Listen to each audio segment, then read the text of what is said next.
Alhamdulillahilladzi khalaqas samawati wal ardh wa khalaqan nasa wa ja'ala lahul arda firasya was samaa binaa wa anzala minas samai ma'a fa akhraja bihi minats thamarati rizqa fala taj'alu lillahi andada.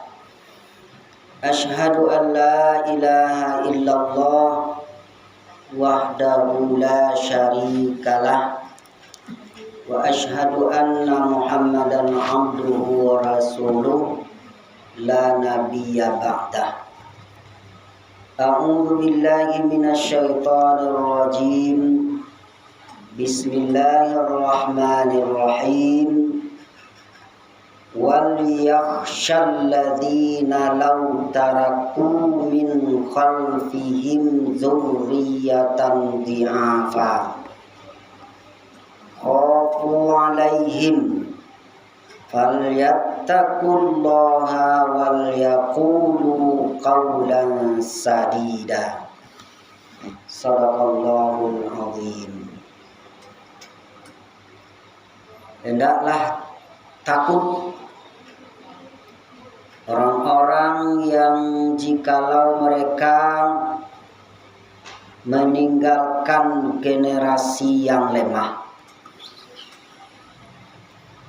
Mereka sangat khawatir terhadap generasi mereka. Maka hendaklah mereka bertakwa kepada Allah dan katakanlah perkataan yang benar. Surat An-Nisa ayat 9. Maha benar Allah dengan segala firman-Nya. Bapak-bapak, ibu-ibu yang menghormati, pemuda dan pemudi, anak-anak, para remaja dan remaji, umumnya kaum muslimin, kaum muslimat, jamaah tarawih seluruh umum yang dimuliakan Allah.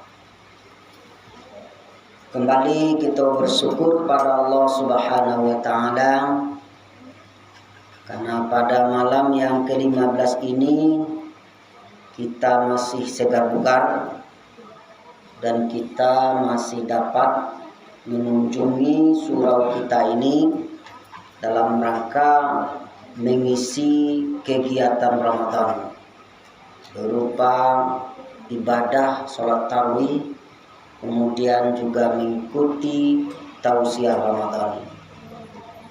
Kemudian salawat dan salam tidak lupa pula kita mohonkan kepada Allah. Semoga disampaikan kepada Nabi besar kita Nabi Muhammad sallallahu alaihi wasallam. Bapak-bapak, ibu-ibu, jamaah tarawih yang dirahmati Allah.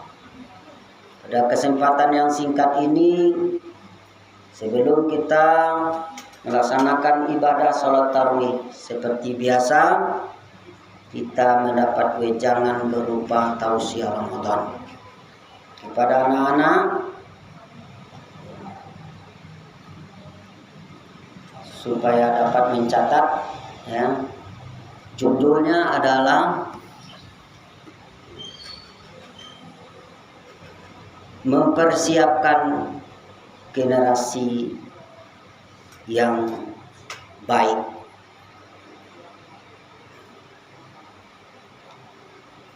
Judul ini kita dasari dengan surat An-Nisa ayat 9 yang telah kita bacakan tadi. Di dalam ayat ini Allah mewanti-wanti, mengingatkan kepada hambanya, terutama umat Islam, supaya kita sebagai umat Islam ini khawatir prihatin kalau kita meninggalkan generasi yang lemah.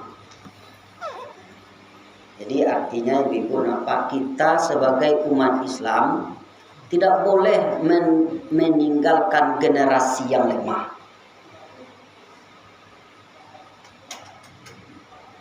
Nah, apa yang dimaksud dengan generasi yang lemah di sini?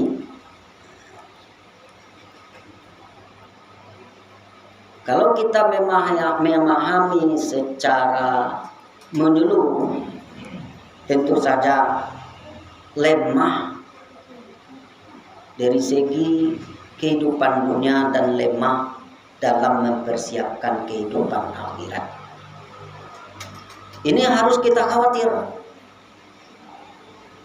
Jangan-jangan kita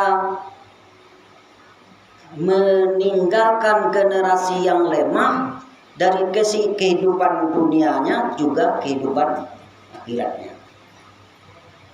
Jadi artinya kita harus mempersiapkan generasi yang baik. Diingatkan oleh Allah, jangan sampai kita meninggalkan generasi yang lemah itu. Yang hendaknya kita harus meninggalkan, mewariskan generasi yang kuat. Generasi yang kuat imannya. Generasi yang kuat fisiknya. Generasi yang kuat ekonominya, kuat pendidikannya. Ini yang kita kehendaki. Karena itu kita harus khawatir jangan sampai kita meninggalkan generasi yang lemah.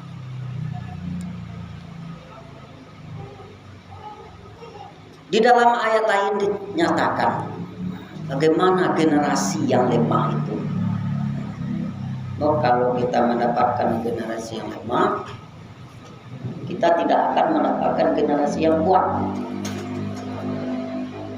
Di dalam surah Al-Maryam, surat Maryam, Allah berfirman, "Fakhalafa min ba'dihim khalfun adha'us shalah wattaba'us syahwat tsumma yalqauna wayya." Maka nanti kalau mereka meninggalkan generasi yang lemah, generasi yang jahat, generasi yang bobrok. Siapa itu generasi yang bobrok itu? Kata Allah di dalam ayat ini, surat Maryam 59, adalah adha'us shalah. Menyia-nyiakan sholat. Jadi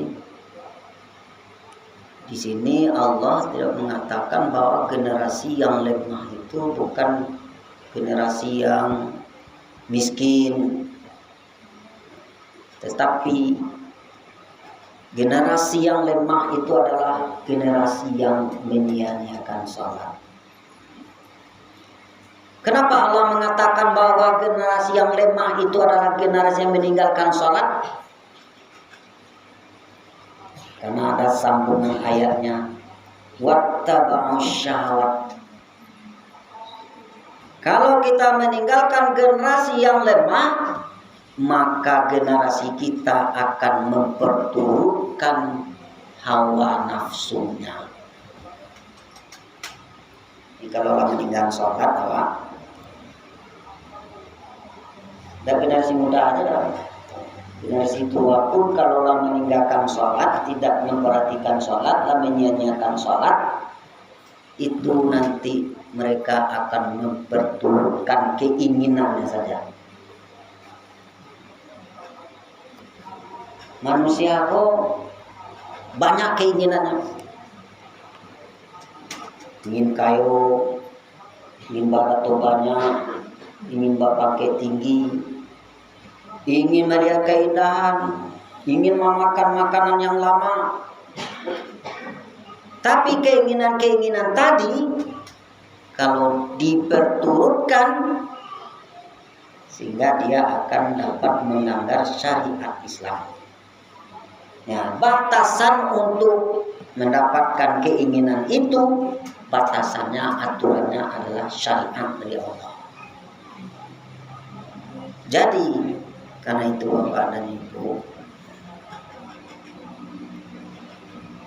supaya kita tidak meninggalkan generasi yang lemah tadi, didik anak kita, didik pada agama yang kuat. Sebab kata Allah dalam surat An-Nisa tadi, generasi lemah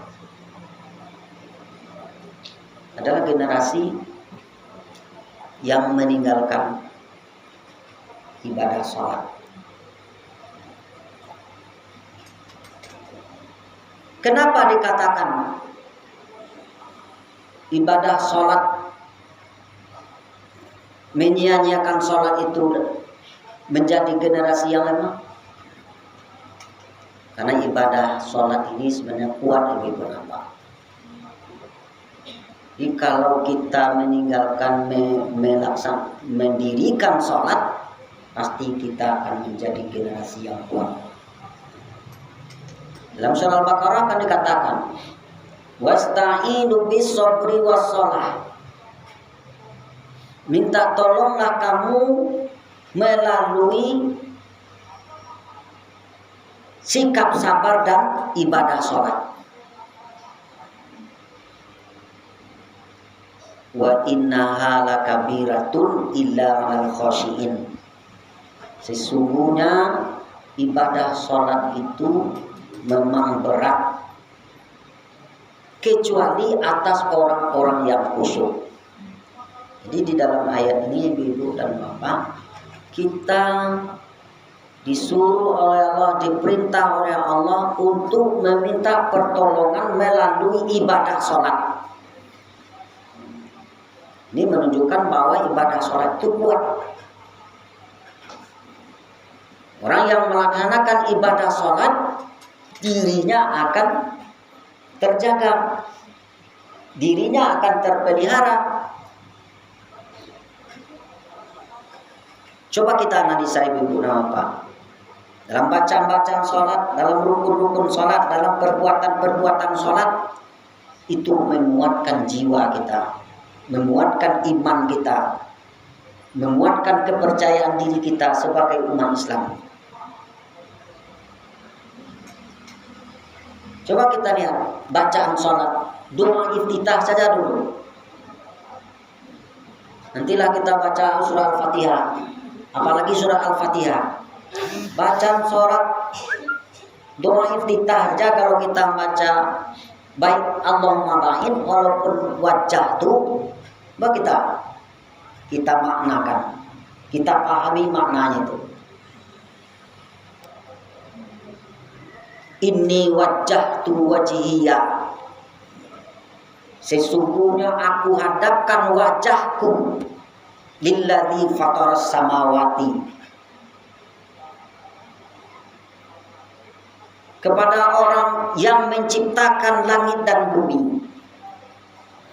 Di waktu sholat, dalam menghadap kiblat, baca doa iftitah tadi, di situ sudah tertanam di dalam jiwa kita bahwa yang menciptakan alam semesta ini, diri kita ini adalah Allah Subhanahu wa taala.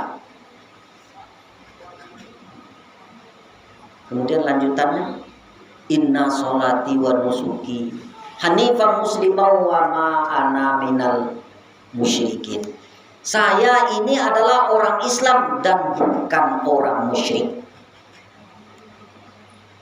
Jadi di waktu sholat itu kita sebelum membaca Al-Fatihah, kita sudah memproklamirkan diri kepada Allah Subhanahu wa taala bahwa kita ini adalah orang Islam dan bukan orang musyrik.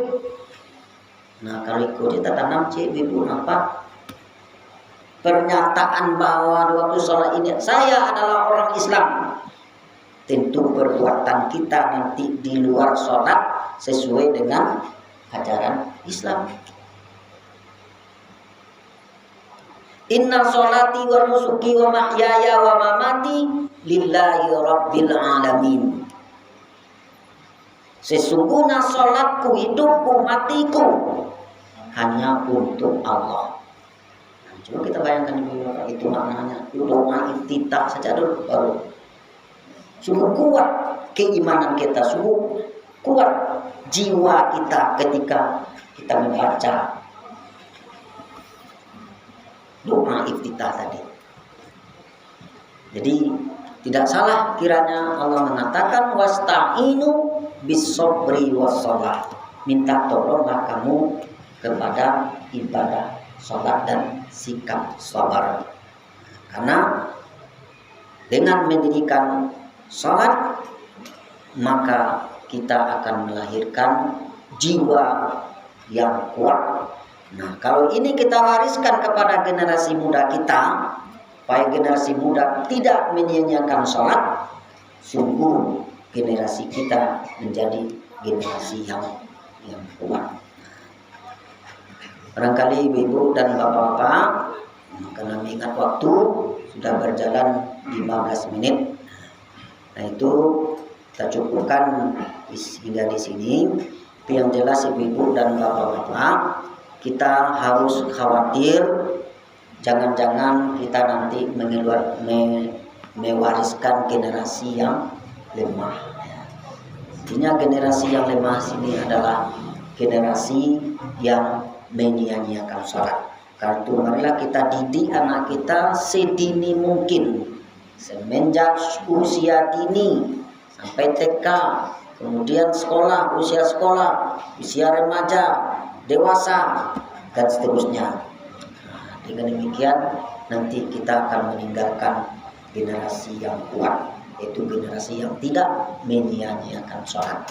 Demikian saja dari saya, terlebih terkurang mohon maaf. Wabillahi taufiq wal hidayah. Wassalamualaikum warahmatullahi wabarakatuh.